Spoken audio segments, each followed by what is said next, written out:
Bangla mid day meal কর্মী union জিন্দাবাদ। সারা Bangla mid day meal কর্মী ইউনিয়নের পক্ষ থেকে মিড ডে মিল কর্মীদের 10 মাসের পরিবর্তে 12 মাস টাকা সরকারি স্বীকৃতি ও পরিচয়, ছাত্রীদের পুষ্টিকর খাদ্য মাথাপিছু বৃদ্ধি সহ 10 দফা দাবিতে সোমবার খড়িবাড়ি ব্লক সমষ্টি উন্নয়ন আধিকারিক দপ্তরের স্মারকলিপি প্রদান করা হয়।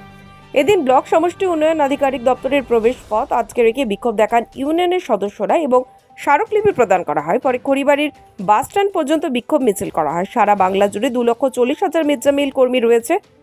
তাদের বেতন সহ 10 দফা দাবি নিয়ে সারা রাজ্য জুড়ে আন্দোলন করছে। আজ খড়িবাড়িতে স্মারকলিপি দেওয়া হলো বলে জানান সারা বাংলা মিড ডে মিল ইউনিয়নের সদস্য শোভা কার্জি। আরও খবর জানতে অবশ্যই চোখ রাখুন শুধুমাত্র পানি ট্যাঙ্কি টাইমসের পর্দায়।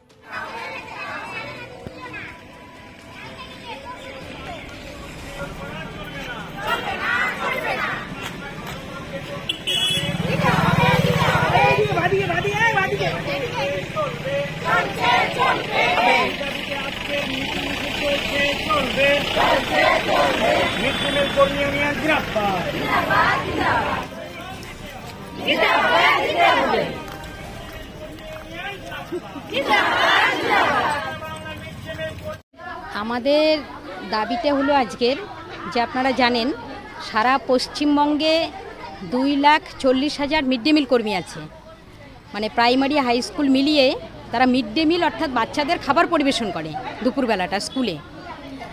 তো সারা বাংলা মিড ডে মিল কর্মী ইউনিয়ন AIUTUC অনুমোদিত।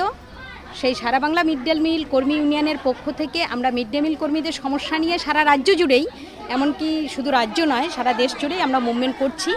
কারণ মিড ডে মিল কর্মীরা যে হিসেবে তাদের পরিশ্রম করে স্কুলে গিয়ে, আজকে শুধু রান্না করাটাই তাদের করতে হয় তা নয়, রান্না থেকে শুরু করে বাচ্চাদের খাওয়ানো থেকে শুরু করে মানে যাবতীয় কাজ তাদের করতে হয় স্কুলে গিয়ে।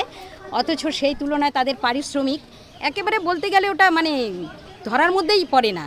1,500 টাকা দিতেন সরকার, 2 সরকার মিলিয়ে কেন্দ্র এবং রাজ্য সরকার। এখন সেটা এই আন্দোলনের চাপে যখন নাকি রাজ্য বাজেট হলো, রাজ্য বাজেটে 500 টাকা বাড়িয়ে 2,000 টাকা করেছে সরকার।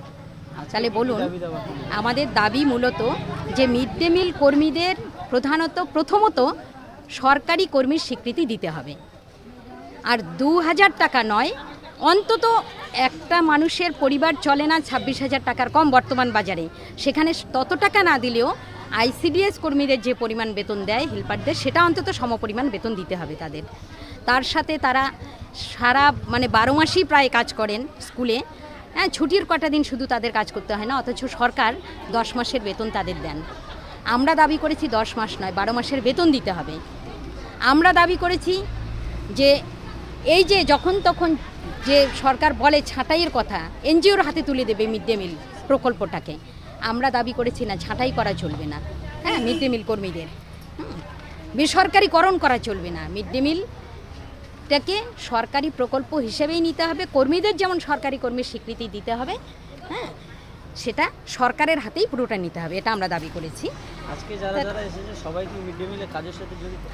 হ্যাঁ, এখানে যারা এসেছেন, হ্যাঁ, সবাই মিড ডে মিল কর্মী। এই এলাকার খড়িবাড়ি ব্লকের বিভিন্ন স্কুলের কর্মীরা এসেছেন, পুরো সব স্কুল তো আর আসেনি, হ্যাঁ, কিছু স্কুলের কর্মীরা এসেছেন, কিন্তু এখানে তো আরও প্রচুর স্কুল রয়েছে যারা হয়তো খবরটা পাননি, কিন্তু আসবেন তারাও পরবর্তীতে খবর পেলে। তো অন্যান্য স্কিম ওয়ার্কাররা যে সুযোগ সুবিধা পান, আমরা মনে করি মিড ডে মিল কর্মীদেরও সেই সমস্ত সুযোগ সুবিধা পাওয়া উচিত, কারণ তারাও তো স্কিম ওয়ার্কার। এই রকম আমরা 8-10টা দাবি নিয়েই আজকে এই খড়িবাড়ি ব্লকের মিড ডে মিল কর্মীরা ভিডিওর কাছে ডেপুটেশন পেশ করলাম। হ্যাঁ, আপনার পরিচয়? আমি AIUTUCর কর্মী।